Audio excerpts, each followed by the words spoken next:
bersama kami di Indonesia Morning Show terkait dengan bencana kabut asap ini. Pemerintah sudah menyiapkan 3 skenario, yaitu yang pertama, anak-anak dan perempuan dipindahkan ke tempat yang lebih aman. Kedua, kantor-kantor pemerintah akan diubah menjadi tempat evakuasi. Dan jika tidak cukup, langkah berikutnya, pemerintah akan mengevakuasi korban ke kota terdekat yang udaranya lebih baik. Bicara mengenai bencana asap kebakaran hutan ini sudah mengepul selama 3 bulan terakhir, dan data dari Badan Nasional Penanggulangan Bencana BNPB menunjukkan 43 juta orang Indonesia kini terpapar asap. Pemerintah sudah memutuskan untuk mengevakuasi korban asap. Seperti apa langkah evakuasi dan apakah evakuasi ini adalah langkah yang efektif? Untuk itu kita bahas dengan Dr. Ahmad Yuryanto selaku Kepala Pusat Penanggulangan Krisis Kesehatan Kementerian Kesehatan. Selamat pagi Dr. Ahmad. Selamat pagi. Dan juga di sebelahnya sudah ada Mas Zenzi Suhadi selaku Manajer Kampanye Walhi. Selamat pagi Mas Zenzi. Selamat pagi. Dr. Ahmad, Presiden Joko Widodo kan menyatakan agar mengevakuasi korban asap. Lantas bagaimana kesiapan dari lintas kementerian, khususnya Kementerian Kesehatan untuk evakuasi ini? Ya, mungkin yang perlu kita luruskan dulu terminologi evakuasi. Jangan dibayangkan bahwa evakuasi ini seperti evakuasi menghadapi tsunami, di mana seluruh orang dibawa ke suatu ketinggian. Atau banjir dan sebagainya. Evakuasi ini sebenarnya kita mencoba untuk menjauhkan para kelompok rentan khususnya dari paparan asap yang sangat tinggi. Nah, khusus asap ini sebenarnya kan bisa kita kondisikan. Sebagai contoh yang sangat sederhana, kalau kita berada di luar debu banyak, kita masuk ke mobil, kaca ditutup, AC dihidupkan, itu sudah cukup bagus. Artinya bahwa evakuasi ini sebenarnya memindahkan kepada ruang udara yang lebih bersih. Kita sudah melakukan ini sejak awal September di Riau.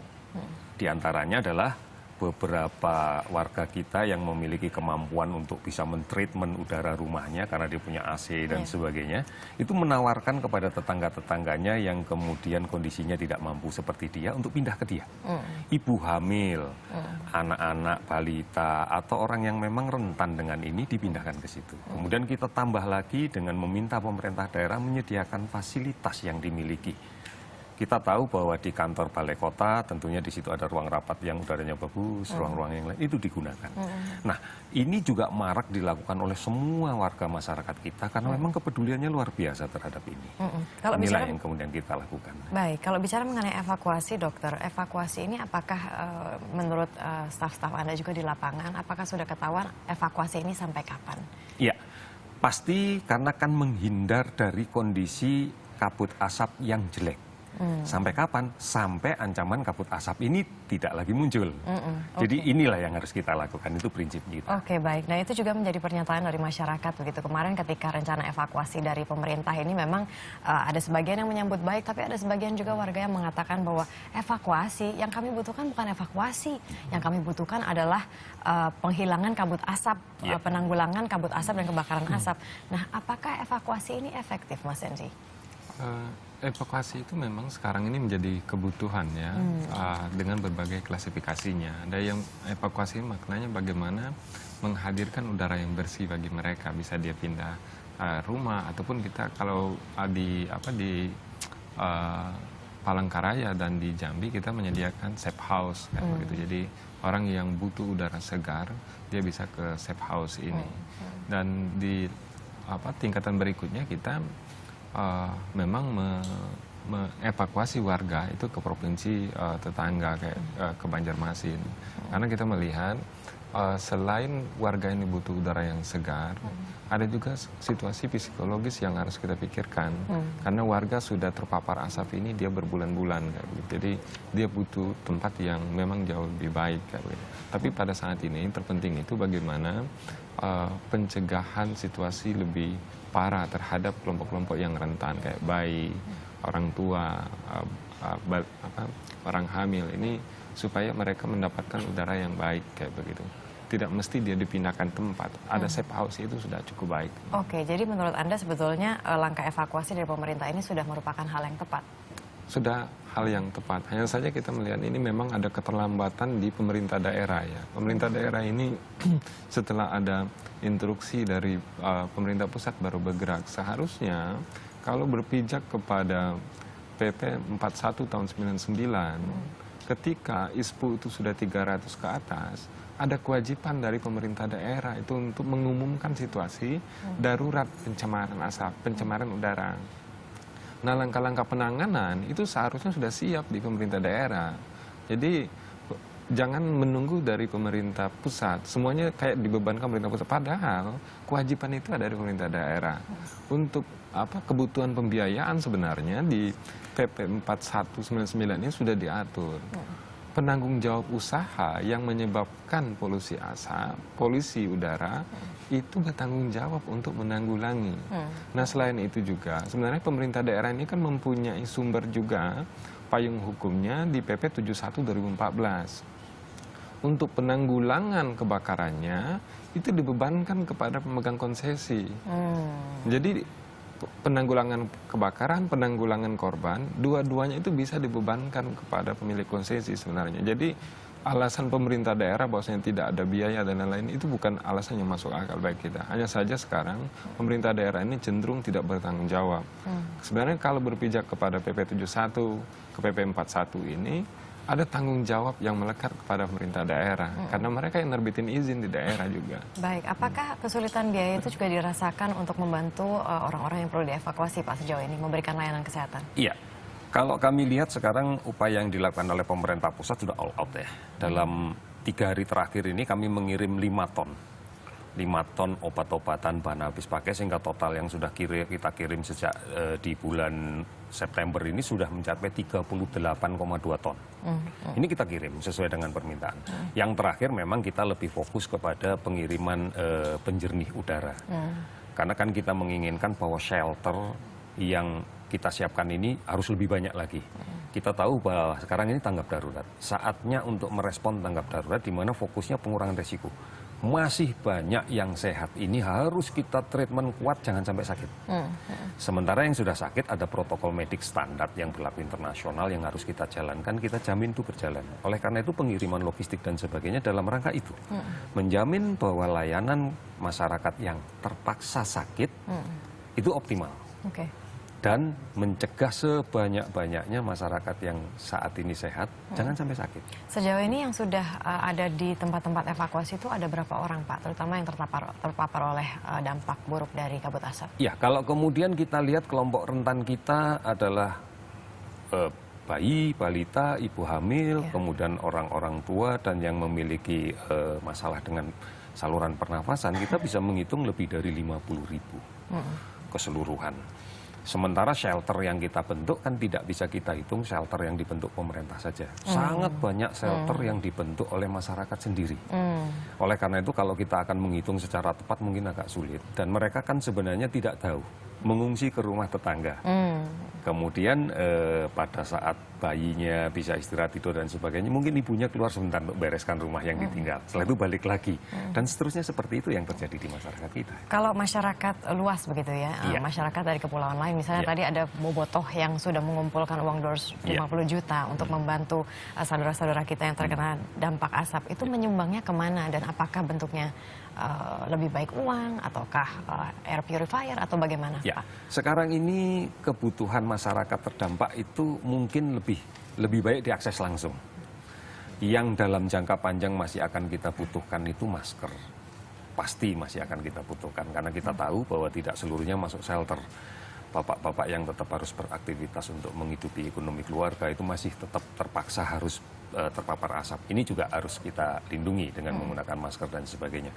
Air purifier cukup banyak juga dibutuhkan karena shelter-shelter ini juga makin lama makin banyak yang kita butuhkan. Dan kita upayakan sedekat mungkin dengan masyarakat. Salah satu keengganan masyarakat untuk kemudian keluar dari rumah, pindah dari shelter, karena shelternya terlalu jauh. Shelternya terlalu jauh. Kita bisa membayangkan manakala satu rumah ada bapak, ibu, kemudian anaknya 2 atau 3, yang satu balita, yang 2 mungkin sudah agak besar. Ini kan menjadi sesuatu yang agak sulit. Ini yang kita mencoba untuk memahami kondisi psikologis masyarakat seperti ini. Oke, baik. Kalau misalnya bicara mengenai evakuasi, tadi kan Dr. Ahmad sudah mengatakan bahwa ya kita akan tetap ada titik-titik lokasi evakuasi selama kabut asap itu masih ada. Nah, kalau misalnya bicara evakuasi selama kabut asap itu tidak bisa diatasi begitu, berarti akan terus dievakuasi begitu. Nah, sebetulnya kalau misalnya boleh tahu, Mas Zenzi, evakuasi yang masih bisa dianggap bahwa this is reasonable atau tidak itu seperti apa? Pada saat ini kita tidak bisa juga samakan situasi daratan di Indonesia ini kayak Eropa, di mana populasinya tinggi tetapi wilayahnya yang sempit, kayak begitu, wilayahnya yang kecil. Nah, kita berhadapan dengan sebaran penduduk yang tersebar ratusan kilometer dan spot-spot kayak begitu. Jadi untuk mengevakuasi semuanya pindah ke suatu tempat yang lain itu mungkin membutuhkan perhitungan yang matang ya, karena butuh kos yang besar, terus butuh tempat yang bisa dijamin dia akan bersih. Sedangkan Indonesia ini sekarang hampir seluruh provinsi ini mengalami kebakaran seperti itu. Sehingga untuk mengevakuasi seluruh warga ke suatu tempat itu mungkin butuh perhitungan yang lebih. Nah, yang terpenting sekarang ini bagaimana menyediakan ruang yang safe house bagi penduduk, minimal di setiap desa itu ada. Terus yang kedua, upaya menghentikan kebakaran itu yang terpenting juga. Untuk ditekankan kepada pemerintah daerah maupun pemegang konsesi. Karena kalau kita bergerak ke evakuasi saja saat ini, sedangkan sumber asalnya tidak kita hentikan, maka ini akan menjadi pekerjaan yang lama dan panjang, gitu. Dan daya tahan masyarakat ini yang kita khawatirkan. Ya, betul sekali. Sejauh ini sudah 3 bulan. Nah, kalau saya bicara mengenai penanggulangan asap, sejauh ini penilaian Anda terhadap penanggulangan asap seperti apa? Karena ada terus tekanan dari publik dan masyarakat, kenapa ini tidak ditetapkan sebagai bencana nasional? Nah, bencana nasional itu dia berbeda konteksnya dan konsekuensinya ya. Kita lebih sepakat ini ditetapkan menjadi status darurat pencemaran asap gitu. Karena ada payung hukumnya, ada mekanisme pembiayaannya. Nah, kalau dia dimasukkan ke definisi statusnya bencana nasional, ada konsekuensi hukum.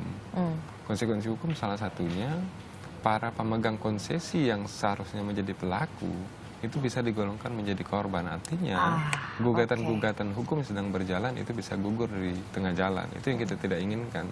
Bagaimana kalau bencana nasional, bencana itu tidak ada pelaku.